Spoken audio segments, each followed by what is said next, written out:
Hello po mga kababayan, si Dante Maravillas, Bicolano vlogger, broadcast journalist from Albay. So dito muna tayo mga kababayan sa ating podcast, Life with Dante M. Gusto ko kayong i-update doon sa topic natin kahapon. Yung tungkol sa kilalang female celebrity na sabi dawit sa missing Sabongeros. Ngayon lumitaw na po yung pangalan niya sa mga reports ngayon sa mainstream media. Ito po yung report ng Abante News Online. Gretchen Barreto dinadawit sa mga missing Sabongero. Nadawit sa kaso ng mga nawawalang Sabongero ang aktres na si Gretchen Barreto. Ayon sa ulat ng Bilyonaryo News Channel, kumakalat kasi ngayon na espekulasyon sa social media na si Gretchen ang babaeng celebrity na tinutukoy ni alias Totoy na kabilang sa alpha members na pangunahing grupo umano na sangkot sa pagkawala ng mga Sabongero.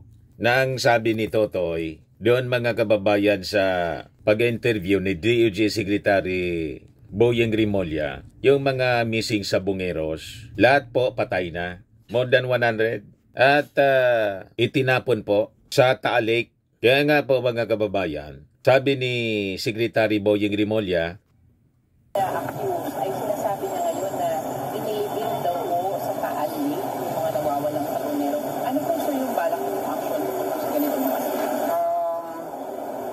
Maraming kailangan ng technical diver yan.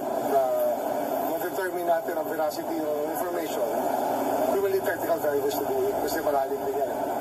And it's not easy to go into a lake bed.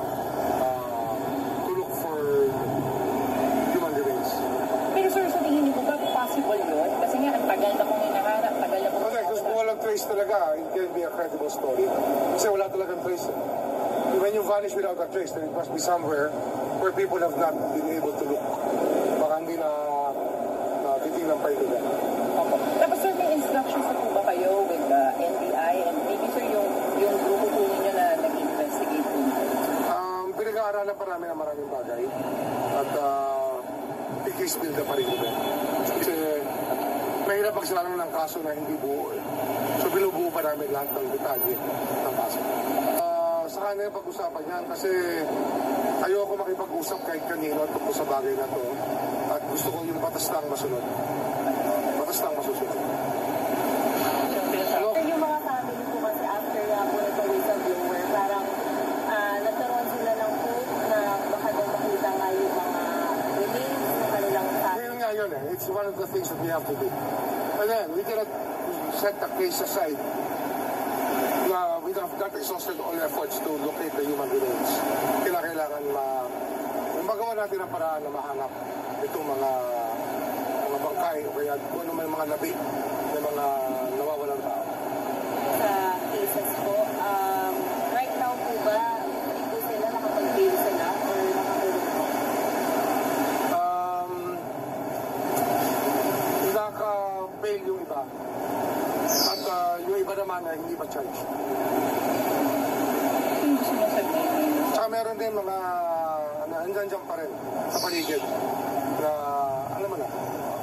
Sir, dyan sa mga pamilya, sir, what do you want to do?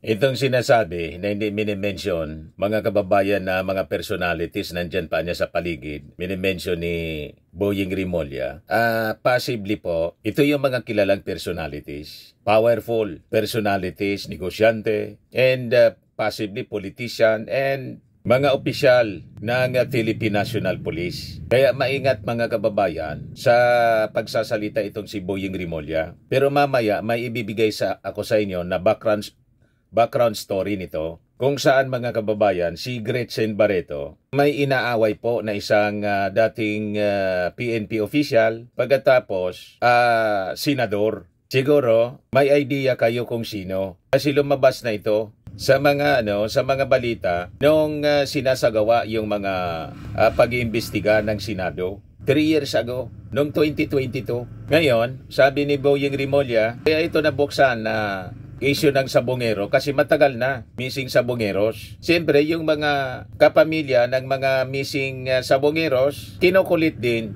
yung ating mga authorities, lalo na yung DOJ. kung ano na yung development. Kaya ito po lumitaw uli. Ano nang development sa kaso? Kaya ito napag-uusapan muli ngayon. Tinitigilan yan kasi this is a social responsibility. It's a responsibility that all Filipinos have to put to rest any doubts about the people we love. Kung mahal natin sa buhay, dapat ginagawa natin ang paraan para mahanap natin sila.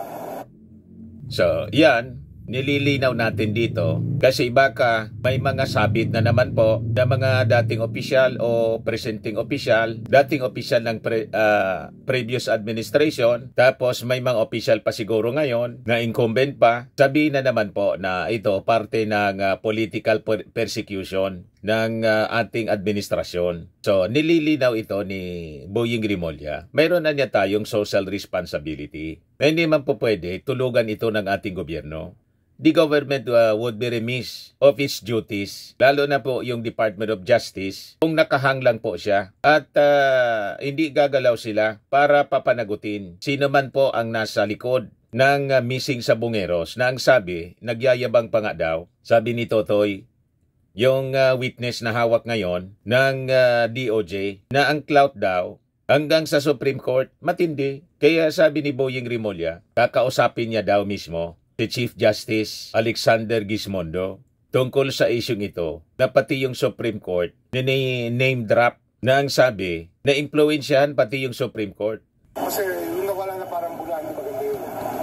So itong statements na sinasabi, what do you want po ito pong tao ito na lumapit na talaga sa NBI, lumapit po sa PNP? Kasi parang may sinasabi pero papasok po ba ito sa konti? Paano po ba? Pwede yan, pag-visit natin, pag-aaralan natin yung sinasabi niya. Kasi may hawak ng mga ibang testigo eh. Pero marahil, kung kakausapin ko, kung sino man ang gustong pumunta rito upang magsabi ng katotohanan. Kasi nga, ano to eh, nasa kaluluwa to ng Pilipino. It's in the very soul. It's very much into the question of the Filipino soul. How we can put to rest things that happen to us. Ibayaan to eh. So yun mga kababayan. O ngayon, yung sinasabing kilalang celebrity, lumitaw na po yung kanyang pangalan dito sa report ng Abante News at Billionaire News Channel. Yan o. Ito yung report ng Billionaire News para alam ninyo kung ano yung source ng balita ngayon. Celebrity in the shadows, Gretchen Barreto linked to missing sa Bungeros case remains silent amid speculation. So, hindi pa siya nagsasalita mga kababayan pero napangalanan na siya sa mga lumabas na balita sa mainstream media. So sabi dito, a well-known female celebrity has been mentioned in connection with the case of missing sa Bungeros based on claims by key suspect alias Totoy. So itong si alias Totoy, suspect din siya mga kababayan. Pero malamang sa malamang gawin siyang star witness dito sa high profile na kaso na iniimbestigahan ngayon ng ating mga authorities, especially ng DOJ. Itong si Totoy, one of the accused in the kidnapping case, nagsabi na ang hindi pinangalan ng celebrity ay parte ng group so-called alpha members and had allegedly participated in key meetings. Na lumabas na nga po ngayon yung unnamed pinangalanan na sa report ng Billionaire News. So ito yung sinasabi natin na sabi ko kahapon po sa inyo, dalawa man lang po yung nakikita natin, dalawa o tatlo, ganon, na na-involve sa isang negosyante, kilalang negosyante, pagkatapos nakita natin sa social media na may hawak na manok, pansabong na manok. And because of that, yun na, yung mga speculations, lumabas na nga po. Pinangalanan si Gretchen Barreto, pero hindi pa po nagsasalita. Tungkol dito si Gretchen Barreto. Pero nung 2002, nag-away pa sila ni Bato de la Rosa.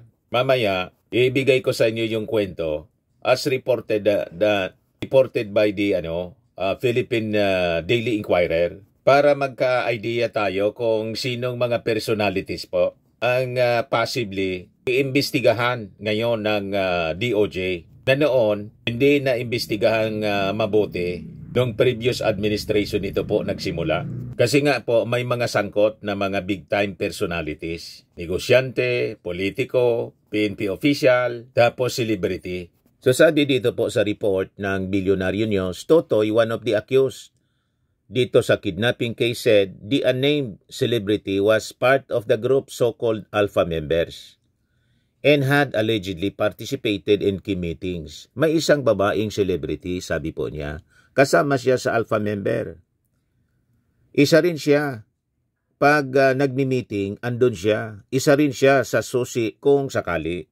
Ibig sabihin ni Totoy, susi ng pag-sosolve ng kasong ito. Kasi lumalabas sa kanyang kwento na may alam itong sinasabing celebrity. Malalim ang alam sa grupo. Kasi kasama sa meeting, tumatutukoy kung sino yung mastermind. Sasabi dito, although Totoy did not name the woman, online speculation quickly pointed to actress Gretchen Barreto.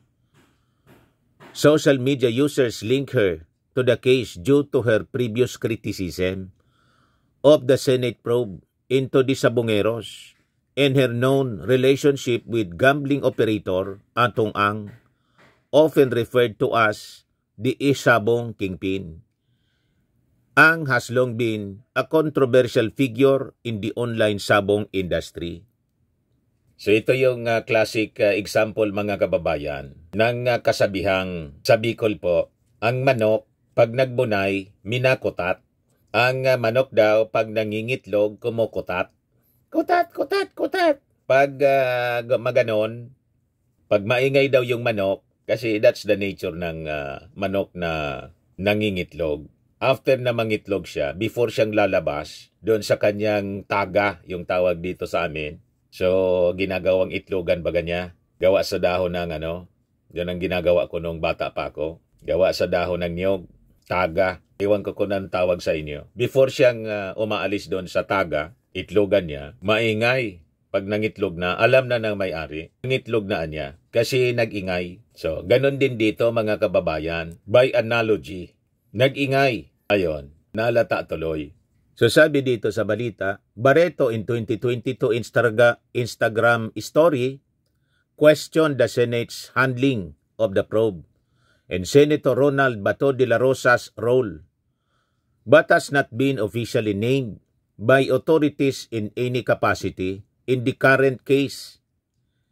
She has yet to issue any response despite attempts to reach her for comment as of writing. So malamang maya-maya or bukas sa makalawa, mapipilitan si Gretchen Barreto na magpa-interview sa mainstream media or mag-post sa kanyang Instagram or sa kanyang social media account sa Facebook para ipaliwanag yung kanyang side. Kasi napangalanan na siya dito dahil sa mga espekulasyon kasi kahit nga po ako, yun kagad yung pumasok sa aking isipan kasi siya man lang yung nakita ko na nagpo-post sa social media, na-publish sa mga magazine, may hawak-hawak na may hawak-hawak na manok na pansabong with Atong Ang, sino pa man. So normal yun na iisipin ng mga netizens, si Gretchen Barreto anya. So ito na nga po, na-publish na siya sa Billionaire News Channel. Pero hindi ibig sabihin na guilty na kaagad siya. Kaya nga yung mga authorities po, iniimbestigang maayos. So, dapat fair tayo dito sa ating reporting. Ang lahat ng ito, mga suspects. Kahit nga si Totoy na nagsalita, suspect pa rin yun. Unless proven guilty beyond reasonable doubt. Once they are charged in court, ayun sasabihin natin na sila mga kababayan ay talagang sabit nagkasala. Sila yung mga gumawa nasa likod ng missing Sabongeros na napakarami, more than 100 po. Matindi po itong krimen. Kidnapping, murder. So lumitaw na yung pangalan ni Senator Ronald Bato de la Rosa kasi nag-away nga sila. Tina-challenge mismo. Galit na galit noong 2022 si Gretchen Barreto. Tina-challenge mismo si Bato de la Rosa. So may idea na po kayo kung sino yung mga characters sa dramang ito, panibagong drama, mga kababayan. Nasusubaybayan natin, panibagong teleserye. Meanwhile, the National Police Commission, NAPOLCOM, stated that they are now evaluating the information. NAPOLCOM Vice Chairperson Attorney Rafael Calinisan confirmed that the agency has launched an initial probe into the claims. So sabi niya, kailangan talaga makausap natin siya. Siya ay dapat maghain ng kanyang reklamo sa NAPOLCOM. A-aksyonan natin ito, sabi ni Kalinisan. Investigators also said they are now working to verify Totoy's claims, including the potential role of civilians and uniformed personnel in the alleged operation. NAPOLCOM has vowed that any police found to be involved will face immediate disciplinary action. So, patindi ng patindi, mga kababayan, ang mga lumalabas na kwento in relation sa mga nangyaring krimen during the past administration. Ngayon, mga kababayan, unti-unti nang lumilinaw yung mga personalities na possibly sangkot, mga kababayan, na during the previous administration, walang nangyari kasi mga influential at sinasabing may mga connection mismo sa gobyerno other than mga mayayamang negosyante or other than mayamang negosyante, may mga sangkot pa na taga-gobyerno. Kaya maingat po sa pagpapalabas ng mga statements. Itong si Boying Rimulya. Kaya niya, hindi ako makikipag-usap kahit kanino. Parinig niya yon sa mga possible influential personalities na pwedeng kausapin siya para manahimik na lang siguro in exchange sa kung ano. Alam na ninyo, so nagparinig na po, hindi niya ako makikipag-usap sa kung kahit kanino sa kasong ito. O ngayon, sabi ko sa inyo, to give you a background of the story, i-share ko ito sa inyo na balita galing sa Bandera. Yan Bandera. Yung pizza nito, mga kababayan, March 31, 2022. Sinulat ni Ervin Santiago, reporter ng Bandera. Para alam ninyo na ang kwento natin hindi po gawa-gawa. It is based sa ating research na naiuulat na ng mainstream media para magkaroon tayo ng idea at mabuo natin yung kwento. Ano yung background story nito? Kahapon, yung timeline as reported by Rappler, yon ang ibinigay ko sa inyo. Dito naman, the background story as reported by Bandera. Yan Gretchen handang ilantad ang ebidensya laban kay Bato, referring to Bato de la Rosa, tungkol sa isabong Senador Rumisbak. So nagkakaideya na po kayo kung sino yung mga personalities na may kinalaman po sa isyu ng missing sabongeros. Yan po. Sabi dito sa balita ng Bandera, hindi nagpasindak si Gretchen Barreto sa mga naging pahayag ni Senador Ronald Bato de la Rosa tungkol sa mas lalo pang umiinit na isyu sa isabong. Bumuelta kasi ang senador at dating chief ng PNP sa mga akusasyon ni Greta laban sa kanya kasabay ng hamon na maglabas ito ng ebidensya na tumatalpak siya o tumataya siya sa sabong. So, tumataya din pala. Yan ang sabi ni Greta. Sa isabong itong si Bato de la Rosa. Si de la Rosa kasi ang chairman ng Senate Committee on Public Order and Dangerous Drugs na nag-iimbestiga sa kontrobersyal na kaso ng mga nawawalang sabongero. Ako tingin ko, kaya lang marami siyang mga kakampi, mga kaalyado sa Senado. Itong si Bato de la Rosa.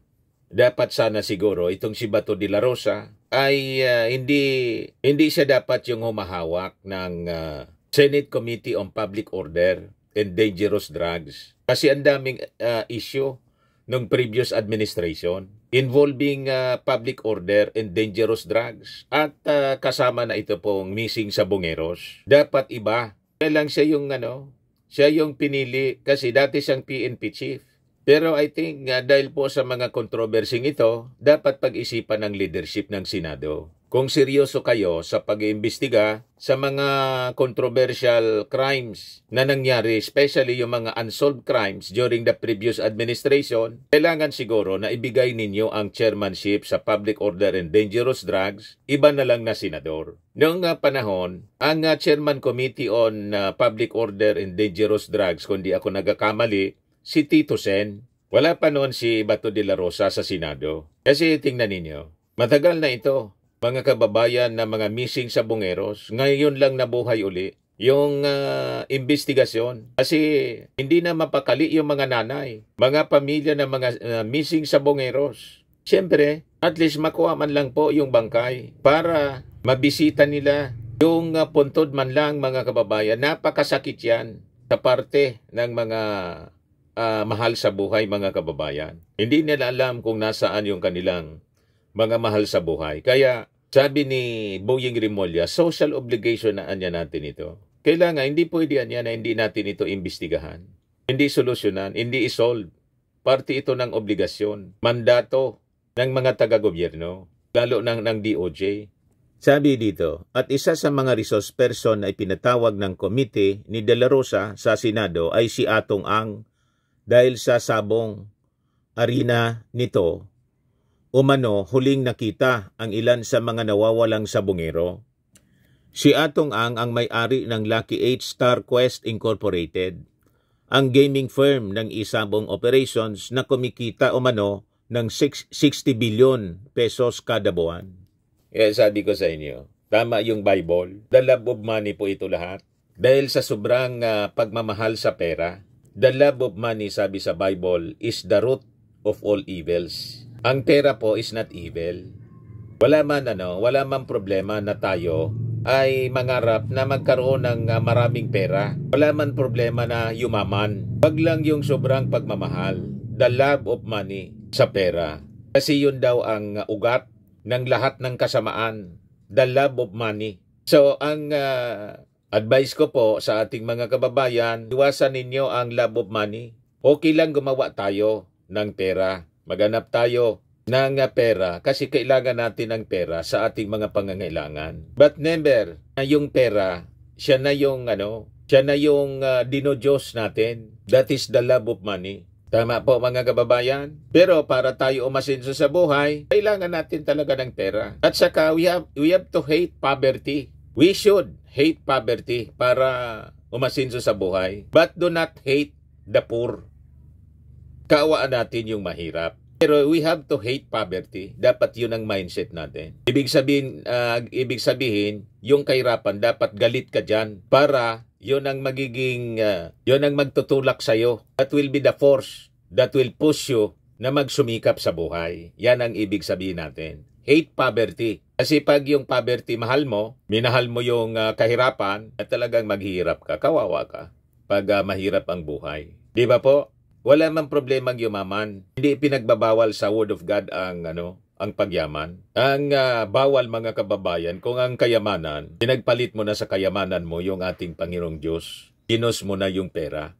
So ito ang classic example, mga kababayan, ng the love of money. Kaya nasangkot, mga kababayan, sa kung ano-anong problema. Yan 6 billion pala ang kinikita ng operations ng Isabong every month. Si Gretchen naman ay miyembro ng Team Alpha ng Pitmaster Group na konektado raw sa Lucky 8 Star Quest at alam naman ng lahat na magkaibigan at business partner sila ni Atong Ang, itong Pitmaster Group. Ito yung parang foundation siya. Tumutulong mula sa kita siguro ng Isabong, tumutulong din kaya may Pitmaster Group. Only that, ito na nga po ang kwento. Medyo kahindik-hindik. So sabi dito, kamakalawa ng gabi, March 29, 2002 ito po, kasi history ito, ipinost ni Gretchen sa kanyang social media account ang screenshot ng balita tungkol sa mga pinagsasabi ni De La Rosa laban sa kanya. Kuha ito sa interview kay Bato ng SMNI News, ang news program ng pag-aaring network ni Pastor Apollo Kibuloy. Ang hamon ni Gretchen sa senador, I am very willing to present evidence to you of my so-called accusations, Bato de la Rosa, in front of media. Time and place. Hurry please. Mag-harapan niya tayo sa harap ng media. Sabihin mo lang sang lugar, anong oras. Yan ang hamon, matapang na hamon. Imagine that. Isang Gretchen Barreto, artista, mga kababayan, naging girlfriend ni Atong Ang, tumapang masyado. Hinamon pati si Bato de la Rosa. Bakit masyadong matapang si Gretchen Barreto? at naghamon kay Bato de la Rosa. Kasi po si Gretchen Barreto maraming alam tungkol kay Bato de la Rosa. Yan ang sagot. So sabi dito sa report ng Bandera, mapapanood sa interview ng SMNI ang mga naging sagot ni De La Rosa sa mga naging banat ni Greta hinggil sa isinagawang Senate hearing sa Senado hinggil sa isabong. Sa nasabing hearing, maririnig sa Instagram story ni Gretchen ang "Get down to business. Bato, stop grandstanding, just get down to the investigation." Dagdag banat pa ng aktres habang nakafocus ang kamera sa muka ni De La Rosa sa live streaming ng Senate hearing. "Ang mahal ng relo ni Bato, saan kaya nanggaling? My God, a senator has that much? Oh my gosh." Naglabasa na po. Nilabas ito ni Gretchen 2022 pa. Kini-question ni Gretchen, saan kumukuha ng yaman si Bato de la Rosa? Ang mahal daw ng relo eh. So sa tingin niya, hindi makakabili ng ganong relo si Bato de la Rosa kung walang sideline. Iyon ang ibig sabihin ng mga sinasabi ni Bato de la Rosa. Kasi siguro wala mang negosyo si Bato. Naman tayong naririnig na negosyo ni Bato other than naging PNP chief siya. Siyempre may retirement siya. Ang sweldo naman ng senador, magkano lang naman po ang senador sa Pilipinas? 300,000 yata plus. Ito, Chinico, salary grade 31. 293 to 334,000 monthly salary. So with that salary, yun ang kini-question ni Greta, mga kababayan. Yan ang mahal ng relo ni Bato. Saan kaya nanggaling? My God, a senator has that much? Oh my gosh, sabi niya. Ngayon, rumisbak naman ang senador kay Greta sa panayam sa kanya ng SMNI News. Yung unang-una, sabi niya, mahal daw ang relo ko. Bakit siya lang ba may karapatan na magsuot ng 85,000 na laga ng Tag Heuer na relo? Bakit hindi pala ako pwede? Mahal talaga yon para sa akin, pero sa kanila, iwan ko kung talagang totoong mahal sa kanila. Ang sabi pa ng PNP chief. Ganon, mga kababayan. Matapang pang patutsana ni Gretchen, how did Bato ever become a senator? Tingnan mo ang line of questioning niya. Kailangan talaga lawyer ang mga nakaupo. People, vote wisely. Do not vote a Bato. My gosh, dapat sa'yo, game show, pang-aasar pa. Pang-asar pa nito sa senador. Linabo-labo pala ni binanat-banatan mga kababayan ni Gretchen Barreto si Bato de la Rosa noong 2022 dahil sa isu ng isabong. Nag-away yung dalawa. Depensa naman ni Bato, you cannot attack a person through issues. You attack him through his character. So character assassination yung ginagawa nila. Character assassination ang ginagawa nila sa akin para lang to get back with me. Dahil hirap silang lumusot sa issues na kinaroroonan nila. Sinagot din ng senador ang akusasyon ni Gretchen na tumatalpak siya o tumataya sa sabong at may balance pa umano sa isang personalidad na may ugnayan sa World Pitmasters Cup. Sagot ni Bato, sabi niya, meron daw akong utang sabi niya, may balance daw ako. Paano ako magkakabalance? Never man akong nagsugal. Never man akong nagsasabong. Never in my life, kahit once na nagbit ako sa sabong, never nangyari sa buhay ko, sabi ni Bato. Ito yung report noon ng News 5, mga kababayan. Sabi, Gretchen Barreto pinuna si Senator De La Rosa sa pagdinig ng mga sabongero. Pakinggan po natin yung report ng News 5. Nilaglag na ng aktres na si Gretchen Barreto si Senator Bato de la Rosa na tumatalpak din daw sa gitna ng Senate hearing tungkol sa mga nawawalang sabongero. Samantala, immortalized na sa isang wax museum si Miss Universe 2018. Gosh, dapat sa'yo, game show. Iyan ang tensyon sa pagitan ni Senator Bato de la Rosa at aktres na si Gretchen Barreto. Naging maanghang kasi ang mga side comment ni Greta kay Bato sa hearing tungkol sa mga nawawalang sabongero. Imbitado sa pagdinig ang kaibigan niyang si Atong Ang. Sabi ni Greta, pasikat ang senador sa paraan ng pagtatanong. Napansin din daw niyang expensive watch na mambabatas. Ang mahal ng relo ni Bato, saan kaya nanggaling yan? Tumatalpak kasi kung si Bato na to eh. Bato, ilabas natin yung mga talpak mo kaya. Alam ko, may balance to sa'yo, Kate. Eh, Matindi pa. Kate Villalon. Dininay ni Senator Bato na nagpasikat siya sa hearing. Tinanggi rin niyang parokyano siya ng kahit anong sugal. Pero aminado ang senator na mamahalin ang kanyang relo dahil may K naman daw siyang magsuot nito. Pero si Greta, handa raw ilabas ang ebidensya sa kanyang akusasyon. Kapansin-pansin naman na naka-private na ang Instagram ng aktres. Hindi ako nagmamalinis. You know? Biglang lumutang ang host at vlogger na si Bianca Valerio.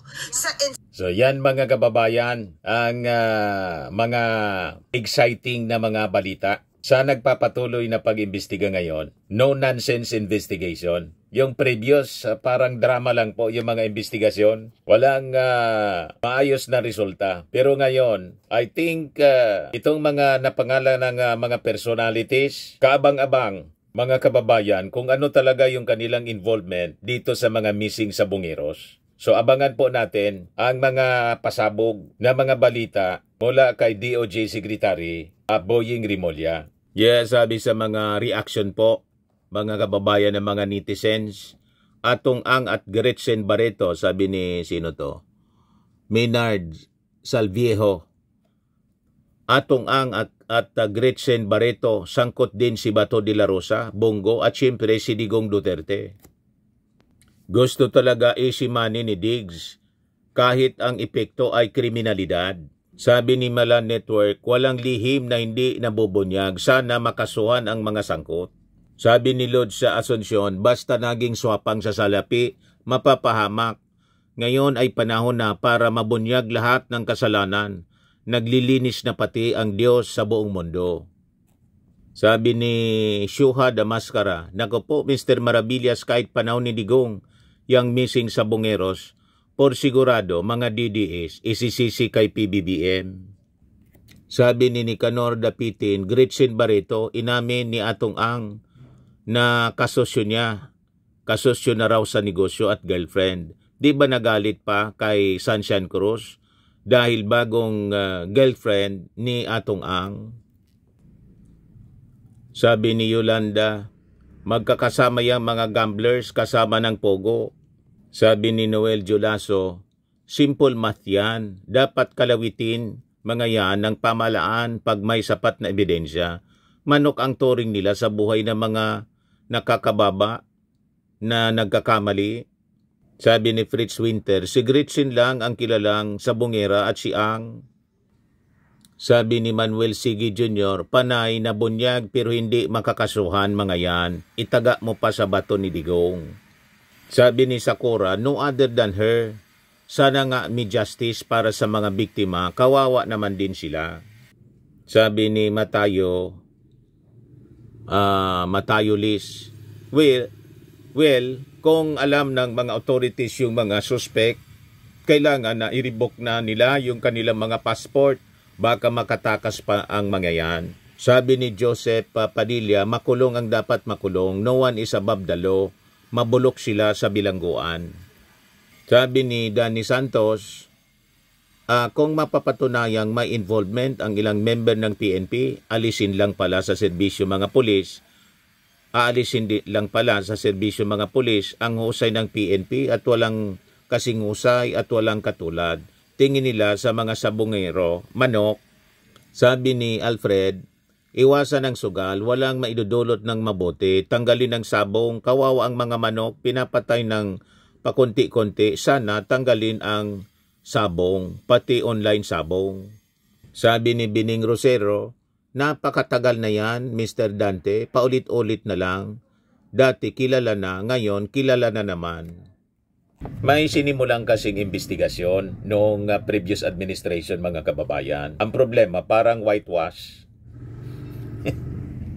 Anyway, abangan na lang po natin mga susunod na developments ng balitang ito. So kung hindi po kayo nakasubscribe dito sa ating bagong channel, Life with Dan TM, i-click subscribe ninyo po at share naman po ninyo sa inyong mga kakilala yung ating video. So tandaan po natin, sa buhay, you become what you believe.